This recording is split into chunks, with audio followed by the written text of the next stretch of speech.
court has been told Andrew Baker was jealous of his girlfriend's relationship with another woman. Mr. Baker has pleaded not guilty. New Zealand's Weather Bureau has warned more heavy rain and damaging winds are on the way as the country is battered by ex-cyclone Gabrielle. A national state of emergency has been declared for just the third time in New Zealand's history, with the North Island the hardest hit. Defence personnel are assisting emergency crews to evacuate residents in some of the worst affected areas. An Australian track athlete Peter Bowl can return to competing following the lifting of his provisional doping suspension. A B sample has returned an atypical finding for a test that he previously failed for the banned substance EPO. The samples still require further investigation before the case can be closed. The runner says he has been exonerated.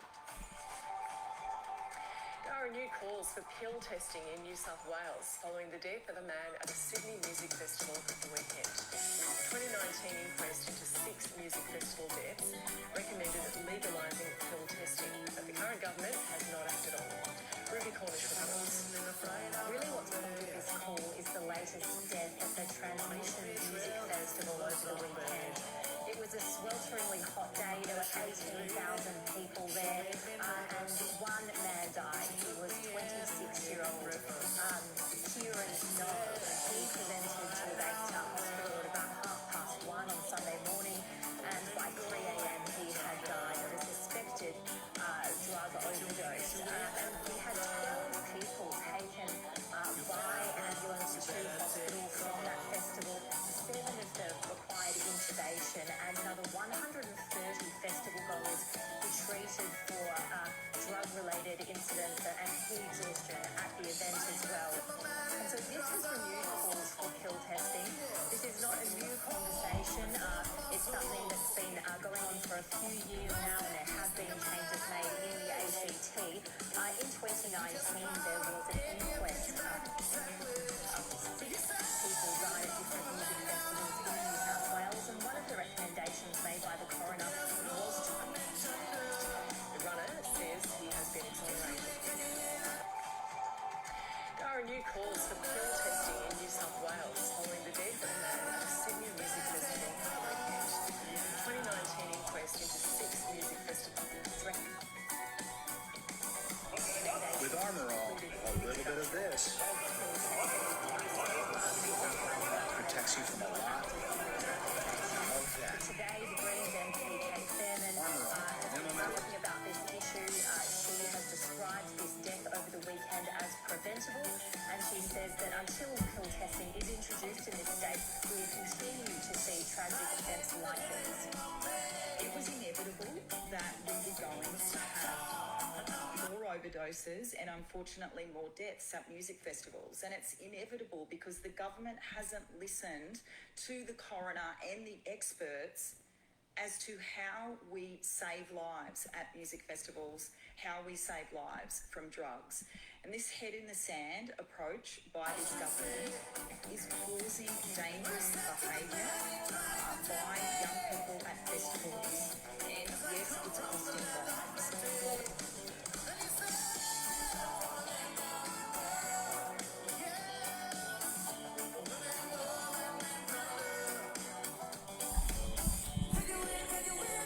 Conference call. You better take cover.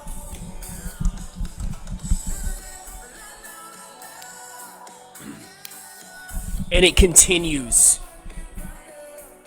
The storylines that come from UFC 284, it doesn't stop from here.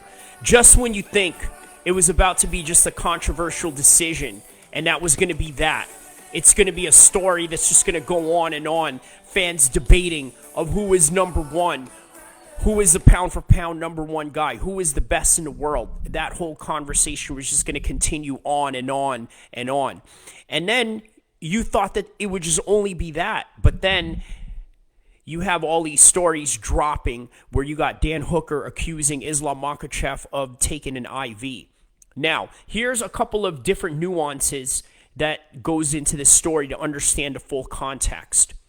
Yes, it is illegal in the UFC to take IVs after a weight cut. Now, for those of you that don't know what an IV is, let me explain. It's basically taking liquid substance into your veins through an injection shot. And why is that? Because if you're cutting weight, and by the way, cutting weight is one of the hardest things that you're going to have to deal with as a wrestler, as a boxer, as a mixed martial arts fighter, as a Muay Thai fighter, or even as a Brazilian Jiu-Jitsu player in whatever sport that involves weight cutting or trying to make weight or trying to create some sort of distinct size advantage of some sort, which, by the way, as you know, the Dagestanis are very well known for.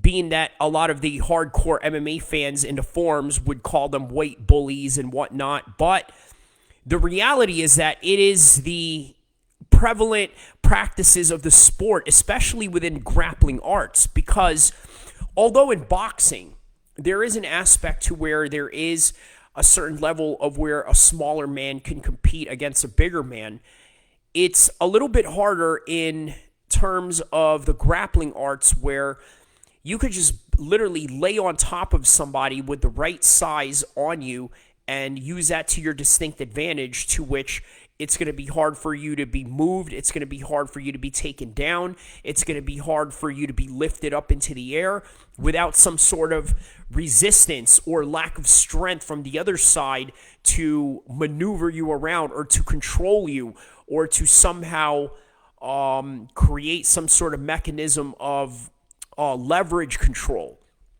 So that's why weight cutting is an important aspect of most combat sports, especially in mixed martial arts and in other grappling arts that deal with having to use your weight and leverage as some sort of weapon. Well, the thing is that when you take an IV, it's a lot faster than, let's say, taking in water or taking in through whatever ways that you consume water. I mean, I could only imagine there's only one way, which is drinking. But the other aspect of that, a faster way to get back to that hydration in ways that's not going to drain you or in ways that's not going to affect your performance, is taking an IV. And an IV is banned in many combat sports, if not most of sports. I know the Olympics bans substances or practices like this. And the thing is that the other nuances to this story is the fact that the UFC has signed off some sort of waiver. By the way, these sources, according to John Morgan, the former MMA junkie journalist who is now, I believe, with some other sports or mixed martial arts media entity that he's working for now, but nonetheless, a very credited name in the game of mixed martial arts. You would know him as the guy with the blue shirt that would usually get all the first questions during all the press conferences. But nonetheless, John Morgan is the man that conveyed this particular fact that deals with this IV waiver of the UFC in terms of Islam coming into this fight. And also, you got to take into consideration, the UFC is under USADA. Or is it that the UFC controls USADA, which is a fact considering that USADA is paid by the UFC. So if they want to get paid by the UFC and continue to have that money and that salary, I'm sure they're going to do things that's favorable towards that company. Now, how favorable would it be towards the UFC if they had to somehow stop this fight because of Islam's lack of hydration or his lack of performance to be the way that it is? And by the way, take into consideration, Islam really needed to use a lot of his stamina to somehow get through that fight. And the fact that it's such a tough fight, stamina couldn't be an ever prevalent aspect to this particular matchup against Volkanovski, who, by the way, literally didn't have to cut a lot of weight. Yes, he's a big guy. He cuts a lot of weight to go down to 145, but to do it at 155 was way less than what he usually deals with in most particular circumstances of other matches that he had with Ortega or Zombie or those trilogies that he had going on with Max Holloway. So now the question is it right? Is it ethical? Because the reason why you got to understand something, right, is that you see Dan Hooker right here. He's screaming foul at the fact that Volkanovski was cheated by Islam Makhachev. But the question is, what really constitutes cheating? Because there's a lot of vague lines and a lot of gray areas that I don't think a lot of people are willing to consider here.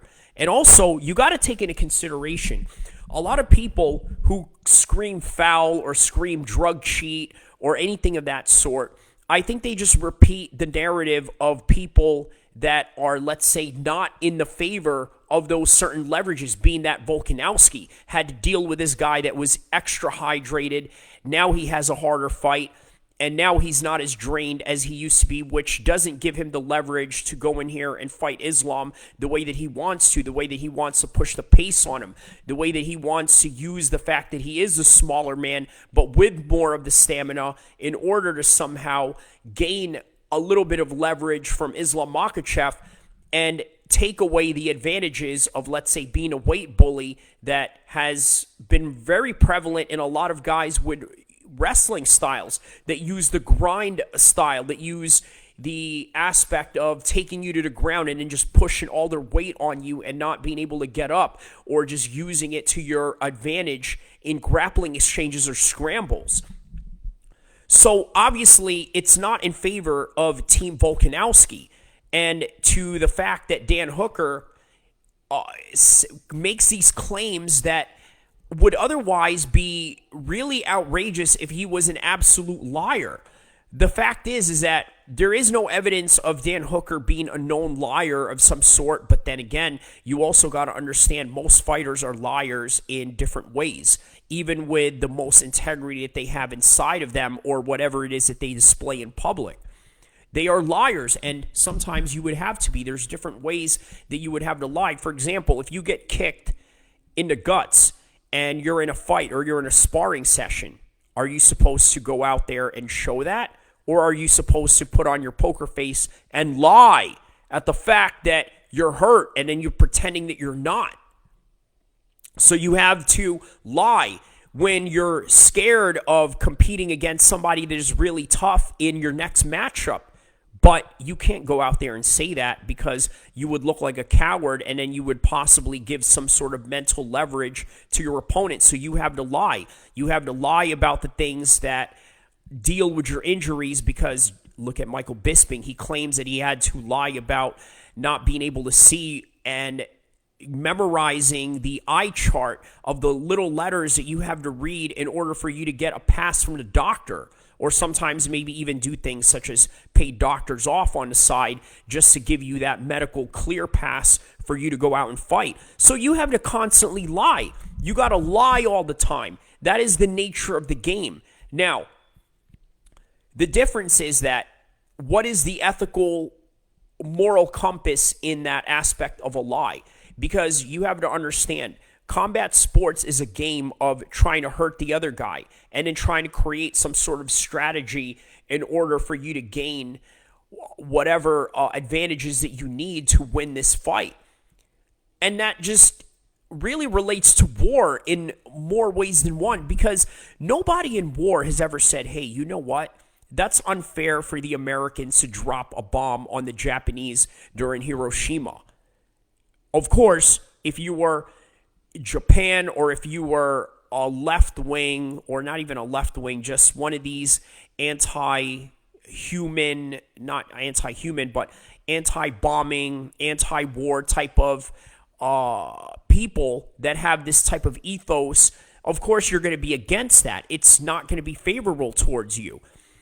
And also, if you're in the Japanese military at the time, or if you're one of the people that had to unfortunately deal with the effects of Hiroshima, then of course you're going to speak up against this. But war is never fair by any means of anyone's imagination. And that's something people have to understand. Now, I've heard Paulie Malignaggi mention on the boxing side how he's known many guys who have used PEDs over the years. And his response to that is, so what? Everybody does it. It's like walking into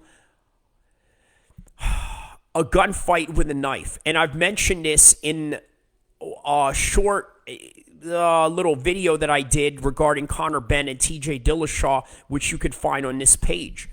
And I've mentioned that that's literally what you're dealing with when you're dealing with modern professional combat sports competition. You're dealing with the possibility that you're dealing with another human being that has some sort of advantage over you, whether that's performance enhancements or whether the fact that that guy has no job other than just to train all day, and then here you are, you're this Uber driver, and then you're this guy who works at a factory. Now you're taking on a full-blown professional that does nothing but train all day and this and that. Yeah, that's the reality of advantages and leverages in combat sports and the exploitations that come around it. So what is the exploitation that deals with this particular story? Well, Islam is a superstar, no doubt. Well, so is Volkanovski. And it's not that the UFC had any particular favors towards one guy or the other. It's just that sometimes they have to do what they have to do in order to let the show go on. John Jones was a great example of that in the second Gustafsson fight. What happened? Well, he claims that there was these little pictograms that was found in his system that somehow isn't enough to disqualify him, but also indicates a certain level of drug use at some point of his career. But again, they bend these rules because why? USADA is the agency that works for the UFC. And by the way, because of the fact that they have US under their name and the fact that they have a former federal agent in Jeff Nowitzki, who, by the way, is the president of USADA, it looks like a government entity that is an independent body of a governing force outside of the UFC to create some kind of legitimacy into this sport. But in reality, they are the ones that are being paid by the UFC, and their existence is based on the UFC's monetary givings that they give to USADA. So what does that mean? That means that USADA is going to be fully influenced by whatever it is that is within the interests of the UFC. So let's say Islam didn't make weight for this fight. What would happen? Well, in Australia and in different commissions, especially in Australia particularly, they're not going to let you fight if you miss weight. You only have one chance. And yes, they do allow fights to go on because there have been a few fights in this particular card that was allowed to go on based on the fact that they just had to only do it once.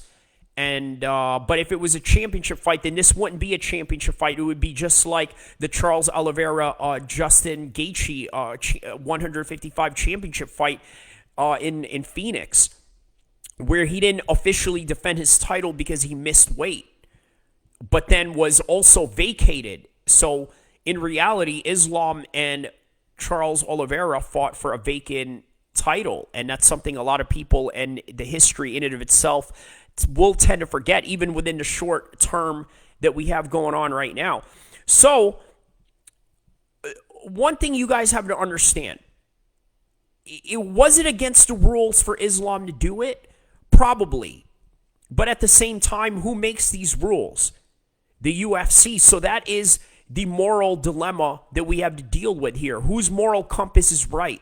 The reality is no one. The problem is that I think some people have what you call main character syndrome, which I think really affects a lot of people's personalities and ways of, let's say, narcissism, or how they are to be viewed or how they should be treated in comparison to the world. Well, the reality is that your main character complex or your main character syndrome that you have, whoever you are, or in this particular story, Volkanovski and his team, it really doesn't matter because the UFC is a machine, and as a machine, it's going to need what it needs to do, and it's going to accommodate who it needs to accommodate in order for the show to go on. So you can call Islam a cheat or this and that, or by the way, here's the other nuances of this particular story. If it was against the rules and if there was clear evidence in everything that Dan Hooker is claiming here, you got to understand something. This could possibly be a 2-year ban for Islam Makhachev. That's the reality of this particular situation. So, again, let's take a look at the different nuances that are involved here. Number one, according to John Morgan, of formerly MMA Junkie, credited MMA journalist, has a source that claims that, yes, it was signed off by the UFC for Islam to take this IV. Now, why is that? Perhaps maybe the different commissions that they were dealing with in Australia allowed them to do that. Because you have to understand, the Vegas, I would say, has some of the fairest combat sports commissions in the world in terms of being fair in the best way possible and being experienced in the world of prize fighting. You would imagine that they have seniority over everybody else. Now, when they went to Abu Dhabi, the UFC I'm talking about, they've claimed that they had Vegas commissions oversee everything that was going on in the sports commissions of Abu Dhabi, of make it out as you will. So when you go to Australia, maybe they have different rules, different structures, and different ways of going about things in which they may have allowed the IV. So again, there's not a lot to really take off from this story right now because it's a developing story in terms of not really getting all the facts and figures of everything that is laid out. What we know so far that John Morgan claims this particular fact of your IVs being allowed. But then you also have this other aspect of IVs not being allowed, which, by the way, I find really ridiculous for whatever reason why they have it. They claim that there's some kind of performance enhancements that deals with this aspect of practice. But in reality, what is fair in war? And I don't think people want to take that into consideration. You see, mixed martial arts, in the best way that I could describe it to the reptilian mind of people who don't have the highest intelligence or IQ, this is the way I would describe it to them. It's real street fighting. Now, to a person who understands sports, who has a little bit of an IQ, and maybe even somebody that has a martial arts background, a composite martial arts background that doesn't encompass all of the martial arts involved in mixed martial arts. Maybe you're just a karate guy. Maybe you're just a judo guy. Maybe you're just a wrestling guy. Maybe you don't mix it up the way that, let's say, a traditional mixed martial artist would, or you don't practice all those things all at once. You just practice one singular thing. The best way I could describe it for you, in comparison to how I would describe it to what they would term as a bogan in Australia. And by the way, a bogan is somebody who's uneducated, ghetto, somebody who doesn't understand nuances or different types of outlooks of life, or just somebody that's overall uneducated, right? It's a street fight. This is a street fight. But to the educated martial artist, this is a sport that somewhat follows a certain line of integrity, a certain ethos of respect, a certain outlook of the fact that this is a sport, a gentleman's sport, a gentleman's agreement. Well, guess what? I'm not going to kick you in the nuts. And by the way, how insane was that for Josh Kalibau to get kicked in the nuts by Bagdasarian in the prelims? Big ups to Josh on that fight, because just like what I said in the preview show, how he was able to get that submission, beating a guy who has all these kickboxing experience at the pro level and at the highest level of glory kickboxing out of all things. Well, the fact that, once again, I said he is a multiple-time mixed martial arts champion outside of the UFC, and that's something a lot of people don't take into consideration. By the way, I'm not going off a tangent here. I have a relation to this particular story of why I'm mentioning this. why I'm mentioning it's important to know that Joshua Kalibau was a former mixed martial arts champion in multiple promotions before he came into the UFC. And why I mention that is because people have to understand mixed martial arts and the disciplines of all popular mainstream fighting sports. Yes, it is all about the glitz and the glamour and the fight week and the promo shots that you have to make for the embedded series, the countdown shows, the interviews, the media interactions, the open workouts. Yes, all of this, the entrance music that you're going to walk out to in your fight. All of these things are part of the game. All of these things are an important aspect of what it means to be a prize fighter. However, the reality of a prize fighter is that of training every day, trying to get to the next level, even coaching guys on a regional level or helping guys prepare at the regional level to get to the UFC. And if you're already in the UFC, that's what you're doing, is helping these guys get there. But the median and the consistency of that lifestyle exists within the gym and the culture of that gym. So the fact that he is a multiple-time mixed martial arts champion in multiple organizations, I think is something a lot of people in the casual space of mixed martial arts fandom really don't want to take into consideration. They just look at the fact that here's this guy, Melsik Begassarian, Armenian-American guy, trains with Edward Tavarian, the former trainer of Ronda Rousey and Edmund Shabazian. High-profile name, high-profile league that he's fought in. But they don't want to take a look at the aspects of consistency that creates this mixed martial artist in Joshua Kalibau. He went and rocked this dude and then was able to catch him on the ground with a rear naked choke and finish him. Like how a mixed martial artist would fight a natural kickboxer. And by the way, more on that. Because, once again, a lot of people outside of the MMA space want to look at Islam as he is this guy who's Khabib's boy. He is this guy who is a good guy. He's a good Muslim. Yes, I get all these things. This is a reality. However, you have to understand, these guys are also warriors. And one of the things you have to understand about warriors is that if you are against them in any kind of way, or if you are in war against another warrior, their whole objective is to kill you and destroy you and end you by any means necessary. So that means if he has to go and take an IV to get some kind of advantage, your opinion doesn't matter. You can say this is unfair. You can say this is horrible. You can say this is bad practice. You can say that because of this, Volkanovski is the champion, is the number one pound for pound guy in the world.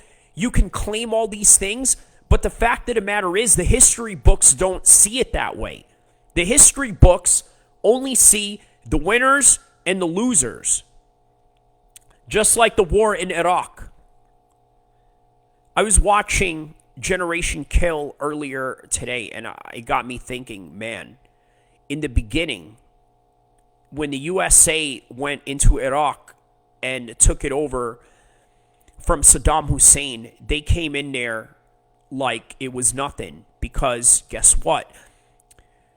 There was no morale in the Republican Guard of Iraq, the Fedayeen, all these guys that served under Saddam Hussein. And the fact that America spent all their war dollars into having the right equipment, right preparation to make this invasion successful. And they did. They were able to do that. They were able to win in the term of conventional warfare. Now, strangely enough, Generation Kill is not really so much about conventional warfare, because it was featuring the Marine Reconnaissance Group, which is a special forces unit that does exactly what the name says, is reconnaissance. They had the reconnaissance to try to scope out the city, scope out the outsides of Baghdad, scope out the villages that were surrounding it, or whatever particular town was harboring an enemy force of some sort. Yes, that was a reality of the beginning of the Iraq War.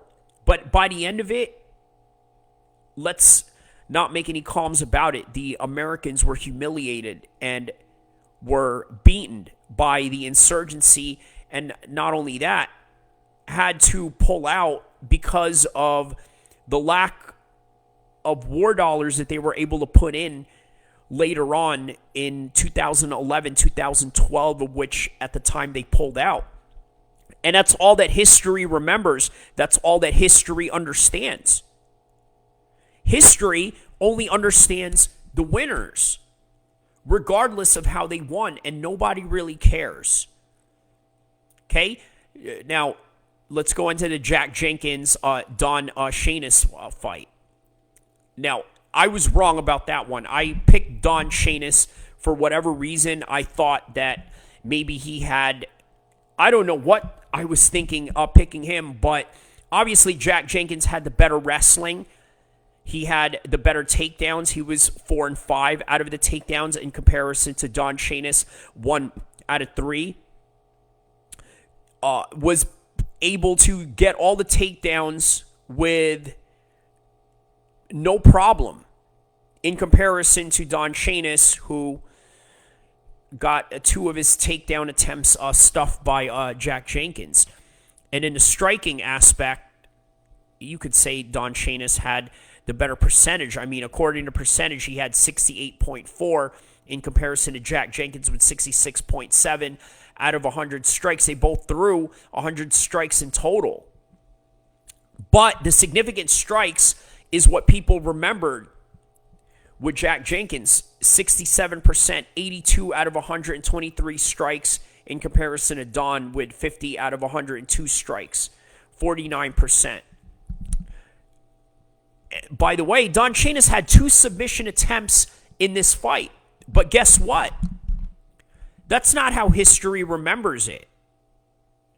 History remembers it as Jack Jenkins winning by decision. And in the same thing with Shane Young. Again, let's go into this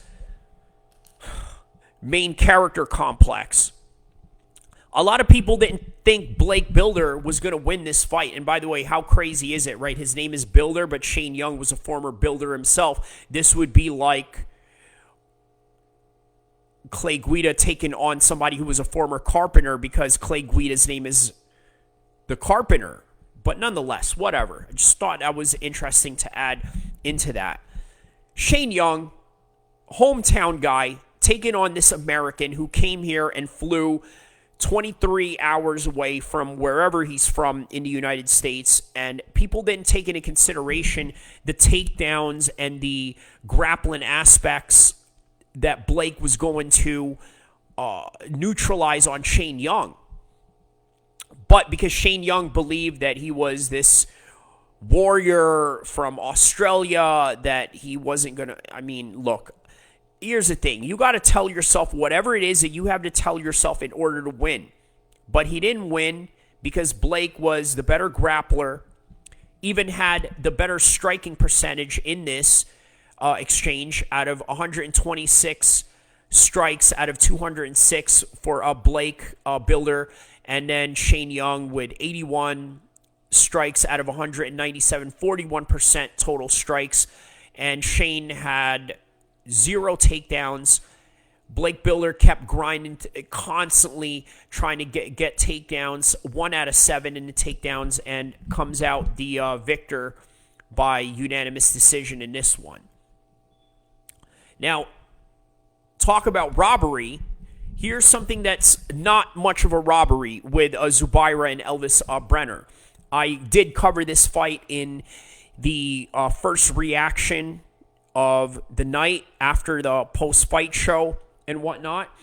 I did say that, yes, Zubaira and Elvis was a very close fight. But even though I'm a fan of Zubaira and his team and Islam and this and that, I gotta admit, I can understand why people have this narrative of, oh, he got robbed, or this is always the thing that everyone says when they don't like a decision. He got robbed, or this and that. Here's the thing. I think that the judges got this right. Why? Because Zubaira was very reluctant in the way that he wanted to strike in this fight. He didn't have enough output the way that he could have. I mean, actually, their output was very similar, right? It was very similar. There was no takedowns, and I think that played a factor into whatever it is that the judges were seeing. I think that he could have done a little bit more, but he didn't. For whatever reason he had, it's just what it was. He just was a little bit reluctant and a little bit hesitant in the shots that he wanted to take. So Elvis was the proper man to win this. And this is coming from a guy who supports their team. But at the same time, I'm also a content creator that has to be objective with everything that I see in combat sports, even if I like the guy. And I'm so objective that I'm telling you I have a specific bias towards these guys, but I'm also going to tell you that I'm going to call it right down the middle. One of the things that I learned in college, first things that we learn in writing is to try to take a look at things from a balcony point of view, meaning that you're not on the ground dealing with a particular subject at hand, meaning you're not in one side or the other, but you're looking at everything from a top level view of what everybody is going through and what everybody is facing in their particular present time or their particular story of what is being confronted in front of them, calling it down the middle. So Zubaira lost that fight fair and square against Elvis Brenner, a guy who is coached by Charles Oliveira. And by the way, interesting little interaction Charles Oliveira and Islam had backstage. And then we move on to Loma Lukbumni taking on Elise Reed. What an interesting matchup that was. I thought Loma was going to win that by decision based on her Muay Thai. But she went on to claim at the post-fight that in order to be the best in the world, you got to round out your game. And she came in here and got a submission win over Elise Reed. 64% in her total strikes, 63% in her significant strikes. 2 takedowns. She was able to land, no takedowns for Reed. And then the first submission attempt she made, she was able to capture it. Wins the fight by submission. Adds new wrinkles to her game. Then Clayson Rodriguez gets a first round knockout against Shannon Ross. Spinning attacks. Explosive in the beginning. Got the win. And then Jamie Malarkey, here's another one that I got wrong. I really was expecting that Francisco Prado was going to come in here and win his UFC debut. Look, I think he's right up there. Francisco Prado, he's young, he's 20 years old. He's going to learn a lot from this. But Jamie Malarkey just showed why he was the more experienced guy, why he was the more experienced UFC vet. And shout outs to him. And by the way, great call out for Paddy the Paddy Pimblett. Now, that is a perfect matchup because these are guys that are not in the top 15, top 10. These are guys that are trying to break in there. And you would imagine with a fight like that, it's a step up for Paddy, but at the same time, not so dangerous, yet also a fight that could be a stepping stool for, let's say, an eliminator for breaking into the top 15 in their next fight after, or if he was to take on Jamie Malarkey. And by the way, shout outs to Jamie Malarkey for being able to make that call out, because how perfect is that, right? You have Jamie Malarkey, who has a growing fan base in Australia. And then, of course, Paddy the Paddy Pimblett is just one of the biggest stars right now. You have a Liverpool guy taking on an Aussie guy, both with a Celtic heritage behind them. It's a good fight. It's a good fight for a pay-per-view, maybe even not so much for a fight night, because with Paddy, you got to put him in all these pay-per-view fights now. You can't put him in any type of situation other than that. So, big ups to Jamie Mullarkey for that. And then, how about this? One of the biggest redemptions of the night. Now, during the Golden One Arena preview show that I did, I mentioned Bukakis because I did not mention his fight with Tyson Pedro, and it was probably the only fight that I didn't make a prediction in. And by the way, if I was going to honestly make a prediction for that fight prior to it, I would have probably gone with Tyson Pedro. Just based on the fact that he was the experienced guy, based on the fact that he was, I guess, on paper, a better fighter. But then here you have Modestas Bukakis, who had a losing streak from his first win in the UFC, and then had a losing streak, then got kicked out of the UFC, and then went into Cage Warriors, re-signed with them, became the champion. By the way, won a championship that he never lost, had to vacate because he was going into the UFC, and then comes back into the UFC with this redemption story. So, yeah, one of the things that I mentioned there was that in the Golden One Arena was you look at the NBA, you have different bench players, guys that come off for starters. If, let's say, a main player or a starter gets injured, you give these guys opportunities, and this is what happened. There were fights in this card that were supposed to happen with Paulo Costa and Robert Whittaker. It never came to fruition because of Paulo Costa and whatever it is that Robert Whittaker had going on, but I think Robert Whittaker blames it more on Paulo Costa. Maybe it was an injury or some sort of contract dispute, but nonetheless, here they are. They go and sign these guys that are UFC debutants and guys that are in their second shot of redemption, and then here he is. He wins by unanimous decision against Tyson Pedro. By the way, Tyson Pedro had 2 takedowns in this entire fight and yet still lost, which was really interesting because you got to think Islam had 4 out of 9 takedowns. Volkanovski virtually had 0 takedowns. So you see the contrasting ways that these judges are judging these fights. And then Bukakis didn't really have more of a striking advantage in this fight, right? He had a 46% total strikes. Significant strikes was 40%.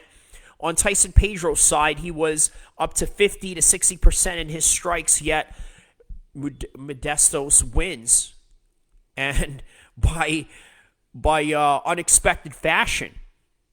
Nonetheless, it's a great redemption for him to come in from the UFC after a stint with Cage Warriors. So yeah, that was one of the best feel-good stories of the night, was with that guy.